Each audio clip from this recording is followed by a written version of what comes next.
Olá, boa noite.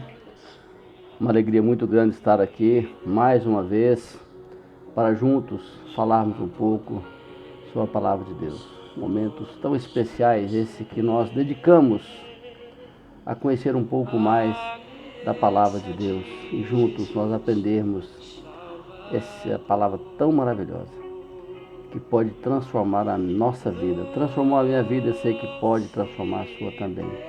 Estou aqui com a música de fundo, há um doce espírito aqui. E eu sei que é o Espírito de Deus. Nesse Espírito, crendo da presença maravilhosa de Deus, para nos iluminar com o Teu Santo Espírito, para nos falar, para nos trazer uma mensagem. Eu convido você a orar comigo nesse instante, suplicando que Deus fale ao nosso coração, que o Espírito Santo esteja conosco, tanto comigo que estou falando, quanto você que estará ouvindo aqui esta palavra. Que nós possamos ser iluminados pelo Espírito Santo nesta oportunidade. O assunto que vamos tratar dessa noite eu tenho como tema Escolhendo as Migalhas. É um fato ocorrido com Jesus e a gente vai ler junto todo o texto e vamos tentando explicar versículo por versículo, porque é uma mensagem grandiosa. Então vamos orar nesse instante? Feche seus olhos, baixe a cabeça em reverência ao nosso Deus, oremos. Senhor Deus bendito, Pai, Deus de misericórdia, Pai, que te louvamos, porque é o Senhor quem fala ao nosso coração. E a Tua palavra queremos ouvir. Pai, nós dependemos do Senhor. Dependemos, Senhor Deus, da ação do Teu Santo Espírito sobre a nossa vida. Nós dependemos, ó Pai querido, que o Senhor nos fale, porque nós queremos ouvir a Tua voz. Abençoe cada um dos Teus filhos que estarão ouvindo essa palavra. Que seja, Senhor Deus, abençoado, que seja impactado, que tenha a sua vida transformada. Pai, nós queremos ouvir a Tua palavra. Abençoe cada pessoa que vai ouvir essa mensagem. Eu oro, Pai, em nome de Jesus. Amém. Vamos interromper aqui, né? Esse vídeo, esse áudio, né? Para a gente poder trabalhar aqui na palavra de Deus. Bom, eu quero, junto com você nesta noite, falar de um assunto que fala muito ao meu coração, um fato ocorrido com Jesus durante o seu ministério e traz uma experiência fantástica, porque Jesus teve diálogos maravilhosos com algumas pessoas. E aqui é um diálogo fantástico, onde Jesus conversa com uma mulher cirofenícia, uma mulher grega de origem cirofenício, né? E ele instiga aquela mulher a raciocinar e pensar para que nos mostrar o tamanho da fé daquela mulher, o tamanho da humildade e da fé, da importância que nós temos que dar a Deus. Então eu quero, junto com você, nós vamos ler Mateus capítulo 15, de 21 a 28, certo? Eu quero dar um breve relato do que trata esses versos, para que você possa entender, para que a gente junto possamos entender aquilo que esse texto nos ensina. Nesse texto, Mateus fala que Jesus e seus discípulos seguiram para a terra de Tiro e Sidom, terra estrangeira. Jesus, então, na sua peregrinação, no seu ministério, na sua dinâmica de trabalho, de levar a mensagem, ele entra numa casa. Mas aqui, ao princípio, parece que ele precisava de um pouco de isolamento, então dentro daquela casa talvez os discípulos achassem que ele estaria de uma certa forma protegido, vamos chamar assim. Mas uma mulher grega, de origem cirofenícia, que tinha uma filha possuída de um demônio, de um espírito imundo, que tinha ouvido falar de Jesus, passou a rogar, insistindo que Jesus fosse expulsar o espírito imundo da sua filha, porque aquele espírito atormentava não só a filha, mas também toda a família. Mateus 15, 24 e 25 diz: porque uma mulher cuja filha tinha um espírito imundo, ouvindo falar dele, foi e lançou-se aos teus pés. Há um texto, uma tradução que fala, e o adorou. Certo? Então, ou seja, Mateus descreve aqui que aquela mulher havia saído daquela região porque ouviu falar que Jesus estaria ali E ela começa então de uma forma extraordinária, dizendo assim, começa a gritar, a clamar, dizendo: Senhor, filho de Davi, tem misericórdia de mim, porque minha filha está miseravelmente endemoniada. Mas apesar das suas súplicas, da sua insistência, Jesus dava a entender que não a ouvia, não queria ouvi-la. Então, ele aparentemente, a primeira impressão é que Jesus não está nem aí para o problema daquela mulher.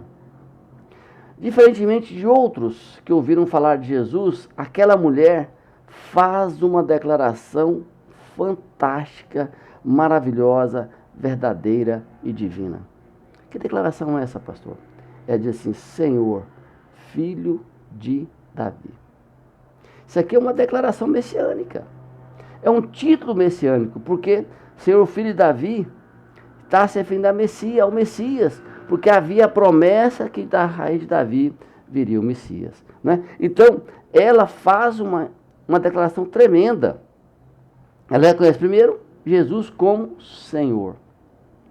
Segundo, como o Messias.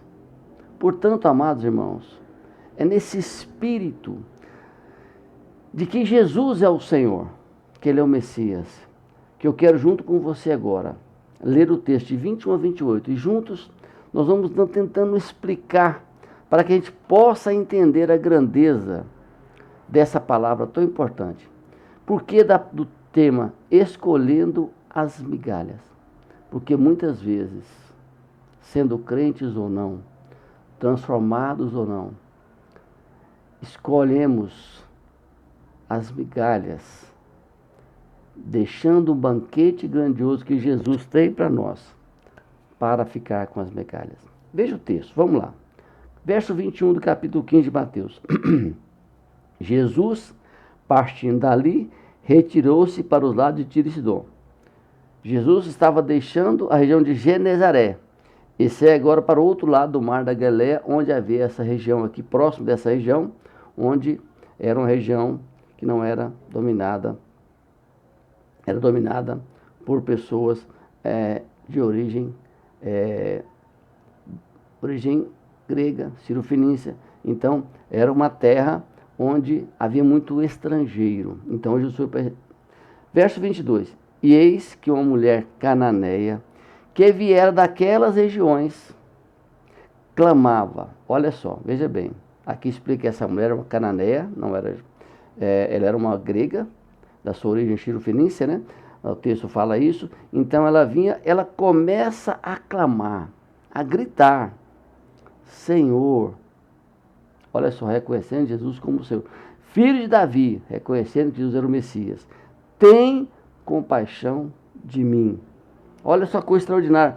Ela clama por aquele que poderia dar a solução definitiva. Ela pede que Jesus tenha compaixão.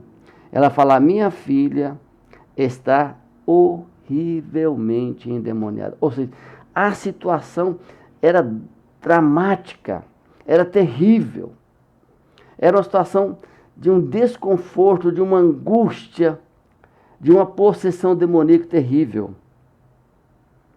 Aí, diante desse quadro, a gente percebe aqui que há um início de uma... Aqui em Mateus começa a dar início a uma narração de um diálogo que vai nos levar a um aprendizado tremendo. Mostra como deve ser a nossa relação com Deus. É interessante que há essa condução aqui de como nós podemos compreender isso. No início do verso 23, a gente vai ver que o texto que nós vamos ler agora, vai parecer que Jesus está alheio. Ou seja, Jesus não está nem aí para o problema daquela mulher. Consequentemente, não está nem para o nosso problema. Essa é uma ideia falsa. Mas olha só, veja o verso 23. Ele, porém, não lhe respondeu a palavra. Aqui dá a ideia que Jesus ouviu o clamor, mas não se importou. Mas aquela mulher clamou de tal forma que, olha só, verso 23, ele, porém, não lhe respondeu uma palavra. Os seus discípulos, aproximando-se de Jesus, rogou-lhe, dizendo: Senhor, despede-a, pois vem clamando atrás de nós. Os discípulos se sentiram incomodados. Aqui vemos que os discípulos, eles ficaram incomodados com a insistência daquela mulher. Sabe que muitas vezes nós não alcançamos as bênçãos, a graça de Deus, porque nós não estamos incomodados com os problemas dos outros. Estamos tão presos na nossa vidinha, numa realidade triste, longe das pessoas, que os problemas dela não nos incomodam. Isso está errado. E Jesus ali instiga isso. Então os discípulos começam a se preocupar e pedem a Jesus que resolva aquela situação, despache aquela mulher. Há um sentimento aqui também de falta de preocupação. Eles querem ficar livres, não querem a solução do problema. Essa atitude dos discípulos mostra que nós temos que ter compaixão e não querer ficar livre do problema, porque o problema dela é dela, não é meu. Não, nós não podemos pensar assim. O texto mostra, Jesus aqui instiga tanto os discípulos quanto aquela mulher a tomar uma atitude, a entender aquele problema difícil, a ter compaixão para tomar uma atitude positiva. A partir de agora, do verso 24, Jesus toma a situação, ele começa um diálogo para despertar aquela mulher, despertar os discípulos e mostrar a que veio. Aqui começa então a nova etapa. Mas Jesus respondeu, olha só, olha como é que Jesus, diante daquela situação, ele responde: não fui enviado senão às ovelhas perdidas da casa de Israel. Nossa, que palavra difícil, que palavra dura. É como se Jesus estivesse dizendo assim: mulher, você não é israelita, você não é judeia, então não tem nada a ver contigo, porque eu vim somente para esse povo. A princípio dá essa ideia. Interessante, né? Que João Evangelista, João fala no seu livro, Evangelho segundo a João, no início do seu livro ele traz uma palavra tremenda. Olha só o que João fala, eu quero ler para você, no verso 11 e 12. Exatamente a respeito disso que Jesus está falando aqui. Ó. Jesus fala: não fui enviado senão as ovelhas perdidas da casa de Israel. Verdade, mas olha só o que João fala. Jesus veio para os seus, e os seus não receberam. Então Jesus veio quem? Para a casa de Israel. Mas eles não o receberam. Aí João fala: mas a todos quanto receberam, deu-lhes o poder de serem feitos filhos de Deus, a saber, os que creem no seu nome. Evangelho de João, capítulo 1, verso 11 e 12. E aqui está, amados irmãos, querido amigo que nos assiste aí, que nos ouve, Jesus desmontando a maior mentira do diabo. Eu sempre digo isso nas minhas mensagens, quando estou pregando Jesus. Qual é a maior mentira do diabo? Que todos são filhos de Deus. Se todos são filhos de Deus, não haverá condenação. Essa é uma grande mentira. Porque só são filhos de Deus aqueles, segundo a palavra de Deus diz, mas a todos quanto receberam, deu-lhes o poder de serem feitos filhos de Deus. Então, quem não tem Jesus como Senhor e como Salvador, não é filho de Deus e não pode tornar.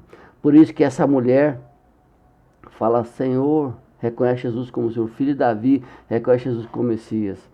E Jesus instigando aqui, buscando tirar dela algo grandioso para mim e para você hoje. Ele fala: não fui enviado senão para os filhos de Israel. E realmente é verdade. Mas quem recebe Jesus se torna filho de Deus. Olha o que diz o verso 25. Olha a coisa grandiosa, eu li o 24. Vou ler o 25 e concluir no próximo vídeo, que o tempo aqui está já em cima. Peço a você uma pausinha pequena, eu volto em seguida. Só para a garganta. Vamos voltar então, tá no versículo 25 até o final, ok? Até daqui a alguns minutinhos.